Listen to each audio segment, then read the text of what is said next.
טוב, אז אני רציתי לשתף אתכם בתהליך שעשיתי. בעצם איך הגעתי למצב שאני בכלל מעיז לחשוב על לקנות דירה. מאוד חששתי מהנושא בראש שלי ושל רוב החברים שלי, רוב הסביבה שלי בעצם. מה שהמובנה לנו במוח זה לחסוך להון עצמי של דירה של 2-3 מיליון.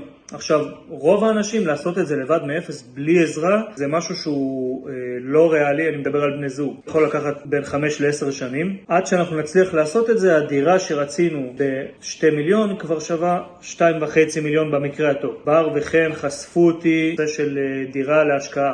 חששתי מהנושא לגמרי, מהמקום שאני לא מבין שום דבר בנדל"ן. הליווי שהם מציעים זה בעצם לקחת בן אדם מאפס, להסביר לו בסובלנות את כל התהליך, לתת לו ביטחון גם, כי בסופו של דבר, אחרי שקניתי דירה אחת וקיבלתי את הצ'ק הראשון של הסחירות, התיאבון שלי רק נפתח. הם לוקחים אותך מאפס, בונים לך את הביטחון, מלווים אותך בכל התהליך, בעצם עושים הכל. אני יכולתי אפילו לא להיות מעורב, אני בחרתי להיות מעורב נטו כדי לצבור ידע, לצבור ניסיון, פשוט צריך לקבל את ההחלטה והדבר קורה. אז תודה רבה לכן ולבר על התהליך, על הישירות, על הסובלנות, בהצלחה.